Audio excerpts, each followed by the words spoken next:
Tahukah sahabat rumah belajar bahwa ada larutan yang dapat mengantarkan arus listrik? Apa ya contohnya? Yuk kita belajar.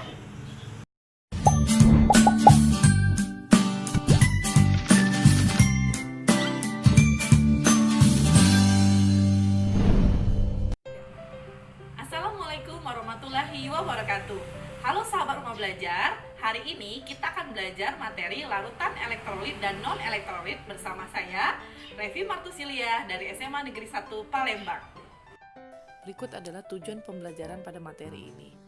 Peserta didik dapat menganalisis sifat larutan berdasarkan daya hantar listriknya, serta peserta didik dapat membedakan daya hantar listrik berbagai larutan. Nah, sahabat rumah belajar, larutan terdiri dari dua macam. Yang pertama adalah larutan elektrolit. Yang kedua adalah larutan non-elektrolit. Larutan elektrolit adalah larutan yang dapat menghantarkan arus listrik dikarenakan mengalami ionisasi, sehingga terjadi pergerakan ion-ion bebas di dalam larutan dan terjadinya aliran listrik di dalam sana. Sedangkan pada larutan non-elektrolit adalah larutan yang tidak dapat menghantarkan arus listrik karena tidak terjadi ionisasi di dalam larutannya, sehingga masih dalam bentuk molekul dan tidak ada aliran listrik di dalam sana. Larutan elektrolit dibagi lagi menjadi dua sahabat rumah belajar. Yang pertama adalah elektrolit kuat, yang kedua adalah elektrolit lemah. Apa beda keduanya? Keduanya bisa dibedakan dalam percobaan sahabat rumah belajar. Jika kita melihat percobaan, larutan elektrolit kuat dapat ditandai dengan nyala lampu yang terang dan munculnya banyak gelembung gas. Sedangkan kalau elektrolit lemah, dia ditandai dengan nyala lampu yang redup dan sedikit gelembung gas, bahkan terkadang tidak muncul gelembung gasnya.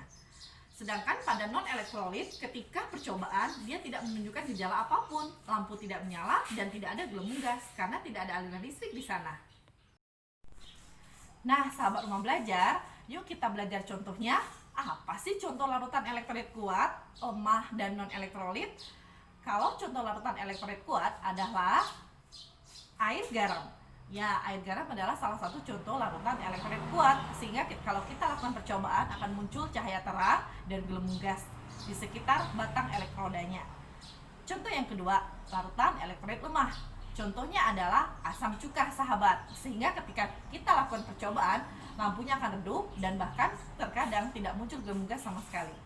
Dan contoh yang terakhir adalah larutan non-elektrolit. Contohnya adalah air gula, sehingga ketika kita tes dengan percobaan tidak akan ada nyala lampu dan tidak ada gelembung gas. Hal ini menunjukkan bahwa larutan gula tidak dapat menghantarkan arus listrik. Selanjutnya, yuk kita saksikan video animasi pembelajaran yang telah saya buat untuk membedakan larutan elektrolit kuat, lemah, dan non-elektrolit dalam animasi pembelajaran. Berikut animasi pembelajaran larutan elektrolit dan non-elektrolit yang telah saya buat.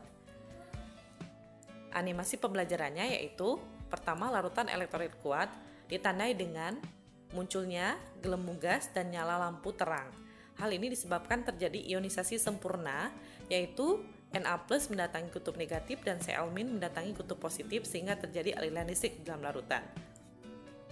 Sedangkan untuk larutan elektrolit lemah dapat kita lihat pada animasi bahwa hanya sebagian saja yang mengalami ionisasi sehingga nyala lampu redup dan gelembung gas sangat sedikit. Dan terakhir adalah animasi larutan non-elektrolit. Dapat dilihat pada animasi tersebut bahwa tidak ada ionisasi sama sekali dalam larutan dan masih dalam bentuk molekul, sehingga larutan tidak dapat menghantarkan arus listrik. Nah, setelah menonton animasi pembelajaran tadi, tentu sekarang sahabat rumah belajar lebih memahami bukan perbedaan antara tiga, yaitu yang pertama larutan elektrolit kuat, larutan elektrolit lemah, dan larutan non-elektrolit. Ya, larutan elektrolit kuat ditandai dengan daya hantar listrik yang kuat. Larutan elektrolit lemah ditandai dengan daya hantar listrik yang lemah. Sedangkan larutan non-elektrolit adalah larutan yang sama sekali tidak dapat menghantarkan arus listrik, sahabat. Nah, sahabat rumah belajar juga dapat mengakses portal rumah belajar pada bagian laboratorium maya. Di sana, sahabat rumah belajar dapat melakukan praktikum secara virtual, sehingga pembelajaran dapat dilakukan di mana saja, kapan saja, dan dengan siapa saja. Assalamualaikum warahmatullahi wabarakatuh.